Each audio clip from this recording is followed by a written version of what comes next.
guys, so if you didn't catch the video, you might have missed that I am running my first ever readathon in the first week of March, which my friend Jill very cleverly named the Femme Fantail readathon, as it is all about reading fantasy literature written by women, and I have been so pleased by the response from everybody. It's been so wonderful. It's got me all the more pumped for the 8 days that the readathon takes place in, and I can't wait to read along with all of you guys. If you want more details about that, I will of course link the video in the description box, but I have had a lot of requests for recommendations of what to read during the readathon, so I thought I would do a video recommending to you some of my favourite books that could be considered fantasy, although they overlap with other genres in some instances as well, that are written by women.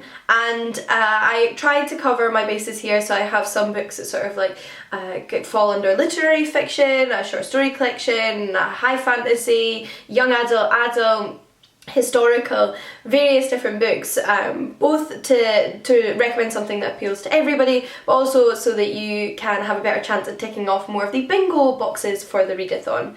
Obviously these recommendations stand, however, regardless of whether you are able to or want to participate in the readathon. They're all fantastic books and I highly recommend them all.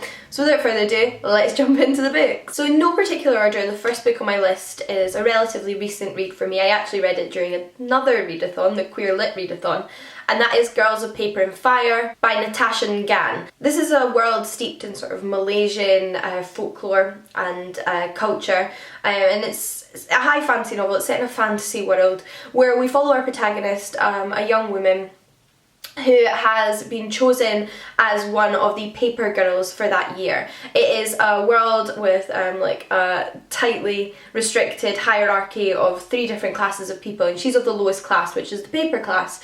But the highest class that rule this world, the king of that class picks a selection of women from the paper class every year to serve as his paper girls, essentially his concubines.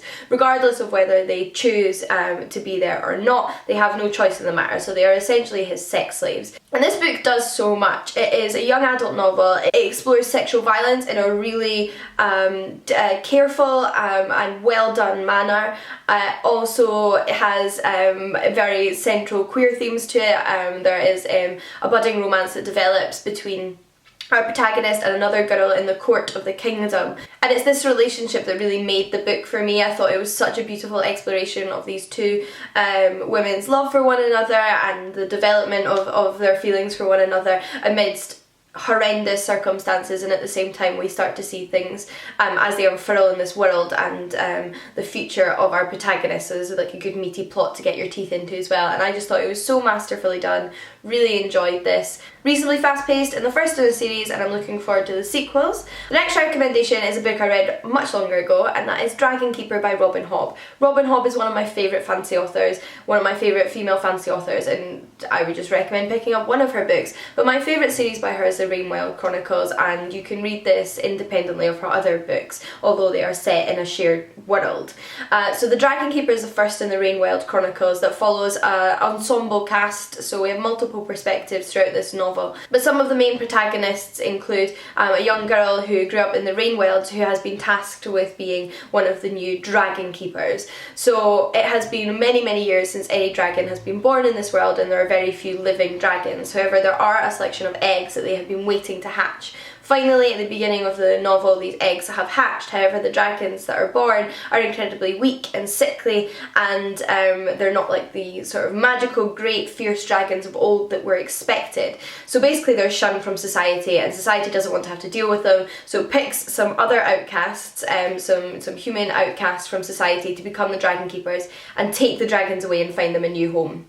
And our first character that we're introduced to is one of these Dragon Keepers. However, there is also a lady scientist, there's a ship captain, there's various different brilliant characters in it. And throughout the series we also have gay male representation. It is such a wonderful series. It's so elegantly written.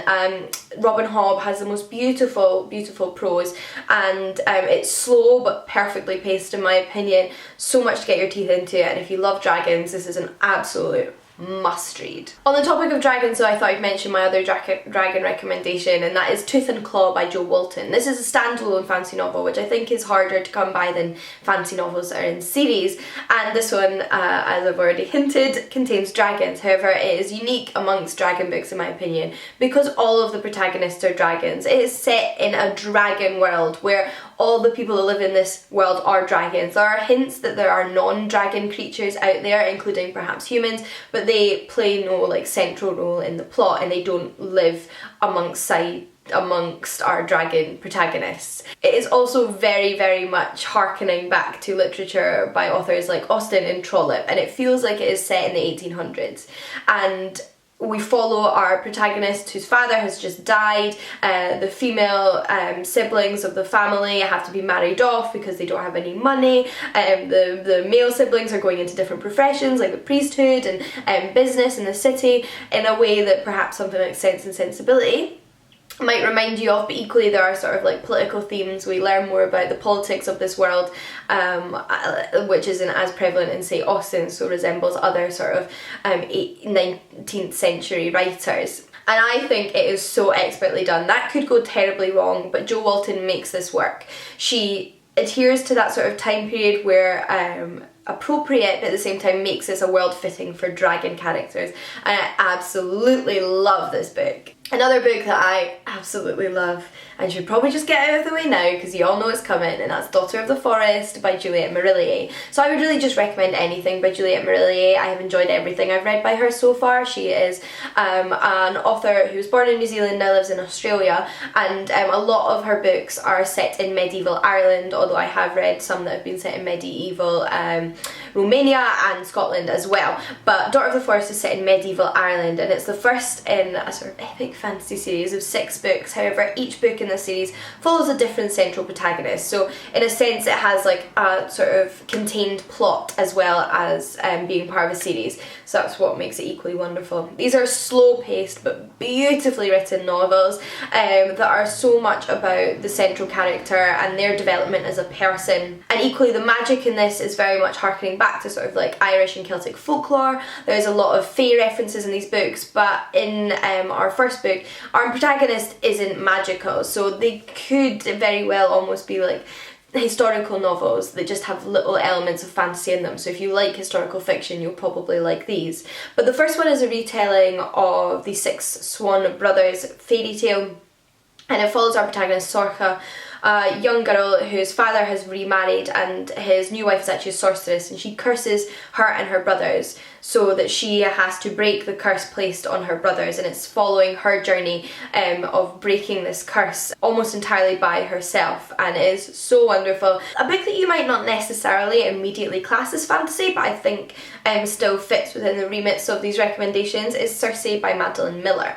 This is a retelling of the Greek myth or stories, collected stories of Cersei, the Greek goddess of witchcraft. It could also certainly fall under the category of literary fiction, and it is so well constructed, so well written, and I absolutely adore it. It's also a standalone, and it gives voice to the mythological figure of Cersei, who is often a side character in other people's myths, but instead decides to string together all of those stories to complete a complete narrative of this goddess' life. And it is heavy in magic because she's a goddess of witchcraft, heavy in mythology because it's set very much in the world of ancient myth, and so in that aspect I think it has fantastical elements to it, although it could easily be classed under different genres as well. But I absolutely adore this story. I don't think you need to be familiar with the myth of Cersei to read and enjoy this book, but that's obviously coming from somebody who was vaguely familiar with Cersei before reading it. I still think it stands alone, however, as a phenomenal story. Loved Cersei as our narrator and our central protagonist, and it was so intriguing watching her develop as a character. A book that is a retelling of a fairy tale on the other side though is Beauty by Robin McKinley, another one of my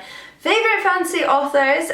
Robin McKinley's Beauty is naturally a retelling of Beauty and the Beast, and this is another story where plot is not really at its centre. It obviously follows that Beauty and the Beast storyline, and it's very much focused on that development of the relationship between the Beauty and the Beast character, although we do also follow the sort of earlier days of Beauty's life when she's growing up. So we get to see her family and her relationship with her family, and learn about her character, which makes us more familiar with her when she's flung into this Beauty and the Beast scenario, and I really appreciated it. I liked that we learn about Beauty as a character and knew her well before we entered this sort of castle with her. And I really like this story, beautiful writing. Again, I would just recommend all of Robin McKinley's fantasy work. A book that falls more into the young adult side of things, although I'm not quite sure if it's like middle grade or young adult, but it's not really that important, is it? Is A Cattle Witch by Nnedi Okorafor. This is a book set in Nigeria, and our protagonist is a young albino girl who has grown up thus far in her life in America, and her parents are from Nigeria and they have moved back to Nigeria. So her life has changed, she's meeting new people, she's going to new school, she's making new friends, and amidst this she also discovers that she has an affinity for witchcraft, and she's not the only one. She ends up being taken in by another group of young people in what is essentially like a sort of coven to kind of learn her craft. And there are some ways sort of going to magic school. They don't every day wake up at Hogwarts type storyline, but amidst their regular schooling they also are being educated in witchcraft and how to hone their powers and work together as a coven. And in the background there is somebody out there committing sort of paranormal murders that the sort of everyday police just think is some sort of like ritualistic killer, but her community knows has something to do with real witchcraft, and the murders have something to do with something this witch is up to. So they obviously get dragged into solving this mystery, and it's so wonderful. But it is set in modern day, if that wasn't clear as well. It's not set in the past, and again we just highly recommend. I had to make sure I included something translated in this video, since that is one of the boxes on my bingo charts, but it's definitely something I'd like more recommendations of, translated fantasy by women, so please do leave your recommendations down below. But the one I can recommend to you is A Winter's Promise by Christelle Dabo, which is the first in the Mirror Visitor series, a series originally written in French. It's a young adult series, and only the first one is currently out in English, but the second one is out very soon, and obviously if you read French that's also not an issue.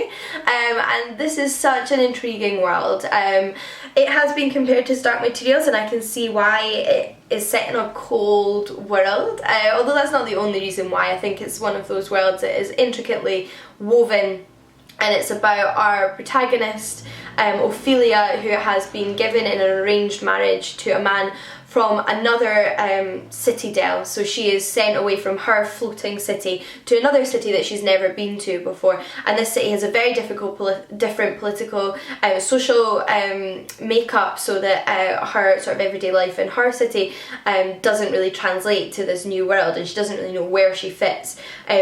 And it turns out she's kind of been used as a political pawn, and that is why this alliance has taken place. And it's cold and foreboding, and she feels almost entirely alone in this world, and she's having to navigate that and find her own place and find out what others have in store for her. And it's such a great series, and I can't wait to read the sequel. I then thought I'd recommend a collection of short stories, and these are of course fairy tale retellings, the classic short story collection that fit into fantasy, and that is Kissing the Witch by Emma Donoghue. This is my favourite collection of fairy tale retellings. It is so wonderful. These fairy tales retell your traditional fairy tales like Snow White and Sleeping Beauty. However, they put the women at the centre, and the women either save themselves or save one another in these books. They do not have to rely on princes or kings or stable boys. Their future is in their own hands, and because of this there are various different queer relationships between women represented throughout the stories as well. And it's so wonderful seeing women save each other, save themselves, and fall in love with one another. And I think Emma Donoghue's prose in these are so eloquent. Each story follows on from the next, that although it retells a new fairy tale, it'll take a minor character from the first fairy tale and they will become the central character of the next fairy tale. So they're sort of interlinking in that sense, although you can read them independently. And I actually have been meaning to reread this collection for quite a long time, so that's something I want to get to soon. Another book that could sort of straddle the boundaries of literary fiction and fantasy fiction is The Gracekeepers by Kirsty Logan. This book is inspired by sort of like mermaid folklore, and it's light on the magic, but it is set in a world where our planet or our world is flooded and people either live on ships or on small islands of land, and it's very different from our society. Our two central characters, one of whom lives on a circus boat and performs in the circus with her bear companion, and the other is kind of this world's equivalent of like a priestess that buries the dead at sea. So people send the bodies of the dead to her and she buries them at sea. She is the gracekeeper, and it's about these two different characters placed in these in this world, and how their stories cross and their paths interlink in their relationship with one another in this world. So beautifully written, such beautiful characters, such a beautiful world to get to know, and again, like I said, has sort of like harkens to kind of, again, a little bit of Celtic folklore and mermaids, and there's always these allusions to magic in the background. Similarly, a book that's probably more close to magic realism than it is to fantasy, but I thought was worth mentioning in this video, is White is for Witching by Helen, another book that easily could be classed as literary fiction, and a book I absolutely adore, as I feel about all the books in this video. This book is also very dark, paranormal, could verge on horror, although it's not like extreme, brutal, violent horror. It's more unnerving, surreal horror.